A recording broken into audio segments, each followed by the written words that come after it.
E falou Eliseu àquela mulher a cujo filho havia feito viver, dizendo: levanta-te, vai-te tu e toda a tua casa a viver de onde puderes, porque o Senhor chamou a fome, a qual virá também sobre a terra há 7 anos. Então a mulher se levantou, e fez como o homem de Deus lhe disse, e partiu ela com sua família, e viveu em terra dos filisteus 7 anos. E quando foram passados os 7 anos, a mulher voltou da terra dos filisteus. Depois saiu para clamar ao rei por sua casa, e por suas terras. E havia o rei falado com Geazi, criado do homem de Deus, dizendo-lhe: rogo-te que me contes todas as maravilhas que fez Eliseu. E contando ele ao rei como havia feito viver a um morto. Eis que a mulher, a cujo filho havia feito viver, que clamava ao rei por sua casa e por suas terras. Então disse Geazi: rei senhor meu, esta é a mulher, e este é seu filho, ao qual Eliseu fez viver. E perguntando o rei à mulher, ela lhe contou. Então o rei lhe deu um eunuco, dizendo-lhe: faze-lhe voltar todas as coisas que eram suas, e todos os frutos das terras desde o dia que deixou o país até agora. Eliseu se foi logo a Damasco, e Ben-Hadad rei da Síria estava enfermo, ao qual deram aviso, dizendo: o homem de Deus veio aqui. E o rei disse a Hazael: toma em tua mão um presente, e vai a receber ao homem de Deus, e consulta por ele ao Senhor, dizendo: sararei desta enfermidade? Tomou pois Hazael em sua mão um presente de todos os bens de Damasco, 40 camelos carregados, e saiu a receber, e chegou, e pôs-se diante dele, e disse: teu filho Ben-Hadad, rei da Síria, me enviou a ti, dizendo: sararei desta enfermidade? E Eliseu lhe disse: vai, dize-lhe, seguramente viverás. Porém o Senhor me mostrou que ele morrerá certamente. E o homem de Deus lhe voltou o rosto fixamente, até o deixar desconcertado. Então o homem de Deus chorou. Então disse-lhe Hazael: por que chora meu senhor? E ele respondeu: porque sei o mal que farás aos filhos de Israel. As suas fortalezas pegarás fogo, e a seus rapazes matarás a espada, e despedaçarás a seus meninos, e rasgarás ao meio as suas grávidas. E Hazael disse: o que é o teu servo, um cão, para que ele faça esta grande coisa? E respondeu Eliseu: o Senhor me mostrou que tu serás rei da Síria. E ele partiu de diante de Eliseu, e veio a seu senhor, o qual lhe disse: que te disse Eliseu? E ele respondeu: disse-me que seguramente viverás. O dia seguinte tomou um pano grosso, e meteu-o em água, e estendeu-o sobre o rosto de Ben-Hadad, e morreu, e reinou Hazael em seu lugar. No 5º ano de Jorão filho de Acabe rei de Israel, e sendo Josafá rei de Judá, começou a reinar Jeorão filho de Josafá rei de Judá. Ele tinha 32 anos quando começou a reinar, e 8 anos reinou em Jerusalém, e andou no caminho dos reis de Israel, como fez a casa de Acabe, porque uma filha de Acabe foi sua mulher, e fez o que era mal aos olhos do Senhor. Contudo, o Senhor não quis destruir Judá, por amor de Davi seu servo, como lhe havia prometido dar-lhe lâmpada de seus filhos perpetuamente. Em seu tempo Edom rebelou-se de sob o domínio de Judá, e puseram rei sobre si. Jeorão, portanto, passou a Seir, e todos seus carros com ele, e levantando-se de noite feriu aos edomitas, os quais lhe haviam cercado, e aos capitães dos carros, e o povo fugiu para suas moradas. Separou-se não obstante Edom de sob o domínio de Judá, até hoje. Rebelou-se ademais Libna no mesmo tempo. Os demais dos feitos de Jeorão, e todas as coisas que fez, não estão escritos no livro das crônicas dos reis de Judá? E descansou Jeorão com seus pais, e foi sepultado com seus pais na cidade de Davi, e reinou em seu lugar Acasias, seu filho. No ano 12 de Jeorão filho de Acabe rei de Israel, começou a reinar Acasias filho de Jeorão rei de Judá, e tinha 22 anos Acasias quando começou a reinar, e reinou 1 ano em Jerusalém. O nome de sua mãe foi Atália filha de Onri rei de Israel, e andou no caminho da casa de Acabe, e fez o que era mal aos olhos do Senhor, como a casa de Acabe, porque era genro da casa de Acabe, e foi à guerra com Jorão filho de Acabe a Ramote de Gileade, contra Hazael rei da Síria, e os sírios feriram a Jorão. E o rei Jorão se voltou a Jezeel, para curar-se das feridas que os sírios lhe fizeram diante de Ramote, quando lutou contra Hazael rei da Síria. E desceu Acasias filho de Jorão rei de Judá, para visitar Jorão filho de Acabe em Jezeel, porque estava enfermo. Então o profeta Eliseu chamou a um dos filhos dos profetas, e disse-lhe: cinge teus lombos, e toma esta vasilha de azeite em tua mão, e vai a Ramote de Gileade. E quando chegares ali, verás ali Ageu filho de Josafá filho de Ninsi, e entrando, faze-o se levantar dentre seus irmãos, e mete-o na recâmara. Toma logo a vasilha de azeite, e derrama-a sobre sua cabeça, e dize: assim disse o Senhor, eu te ungi por rei sobre Israel. E abrindo a porta, lança-te a fugir, e não esperes. Foi, pois, o jovem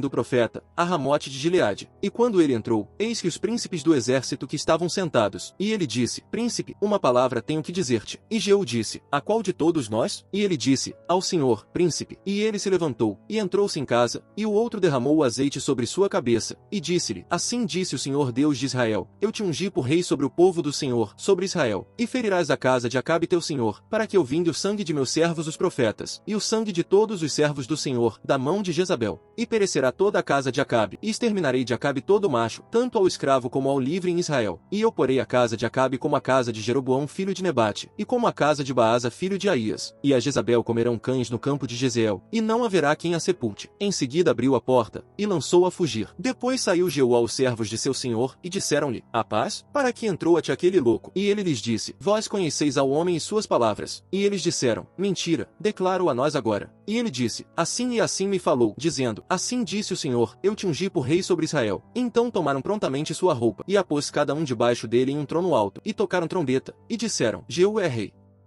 E aconteceu, que ao estarmos nós indo à oração, saiu ao nosso encontro uma moça que tinha espírito de pitonisa, a qual ao fazer adivinhações trazia grande lucro a seus senhores. Esta, seguindo após Paulo e nós, clamava, dizendo, estes homens são servos do Deus Altíssimo, que nos anunciam o caminho da salvação. E ela fazia isto por muitos dias. Mas Paulo, estando descontente com isto, virou-se, e disse ao espírito, em nome de Jesus Cristo eu te mando que saias dela. E na mesma hora o espírito saiu. E os senhores dela, vendo que a esperança de lucro deles tinha ido embora, pegaram a Paulo e a Silas, e os levaram à praça, diante dos governantes, e apresentando-os aos magistrados, disseram, estes homens perturbam nossa cidade, sendo judeus, e eles anunciam costumes que não nos é lícito receber, nem fazer, pois somos romanos. E a multidão se levantou juntamente contra eles, e os oficiais, rasgando suas roupas, mandaram que fossem açoitados. E tendo sido lhes dado muitos açoites, os lançaram na prisão, mandando ao carcereiro que os guardasse em segurança, o qual, tendo recebido tal ordem, lançou-os na cela mais interna, e prendeu-lhes os pés no tronco. E perto da meia-noite, Paulo e Silas estavam orando, e cantando hinos a Deus, e os outros presos os escutavam. E de repente houve um terremoto tão grande que os alicerces da prisão se moviam, e logo todas as portas se abriram, e todas as correntes que prendiam a todos se soltaram. E o carcereiro, tendo acordado e visto abertas todas as portas da prisão, puxou a espada, e estava a ponto de se matar, pensando que os presos tinham fugido. Mas Paulo clamou em alta voz, dizendo, não te faças nenhum mal, porque todos nós estamos aqui. E tendo pedido luzes, saltou para dentro, e tremendo muito, ele se prostrou diante de Paulo e Silas, e levando-os para fora, disse, Senhores, o que me é necessário fazer para eu me salvar? E eles lhe disseram, crê no Senhor Jesus Cristo, e serás salvo, tu e a tua casa. E lhe falaram da palavra do Senhor, e a todos os que estavam em sua casa. E ele, tomando-os consigo, naquela mesma hora da noite, lavou-lhes as feridas dos açoites, e logo foi batizado, ele e todos os seus. E tendo-os levado à sua casa, pôs comida diante deles à mesa, e alegrou-se muito, tendo crido em Deus com toda a sua casa. E sendo já de dia, os magistrados mandaram aos guardas, dizendo, solta aqueles homens. E o carcereiro anunciou estas palavras a Paulo, dizendo, os magistrados têm mandado vos soltar, portanto agora saí, e ide em paz. Mas Paulo lhes disse, eles nos açoitaram publicamente, e sem sermos sentenciados, sendo nós homens romanos, lançaram-nos na prisão, e agora nos lançam fora às escondidas? Assim não, mas que eles mesmos venham e nos tirem. E os guardas voltaram para dizer aos magistrados estas palavras, e eles temeram ao ouvirem que eram romanos, e tendo vindo, rogaram-lhes, e tirando-os, pediram-lhes que saíssem da cidade. E eles, tendo saído da prisão, entraram na casa de Lídia, e vendo aos irmãos, consolaram-lhes, e saíram.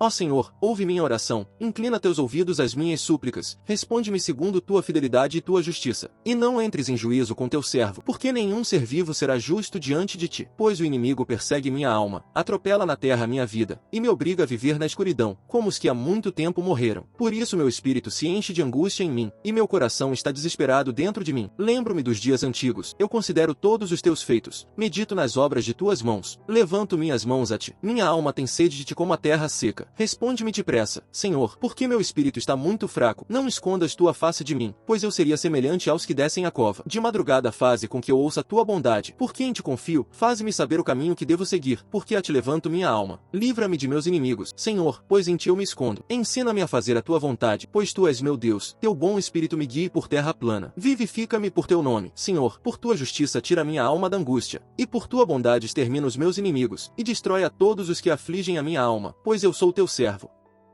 Também não é bom punir ao justo, nem bater nos príncipes por causa da justiça.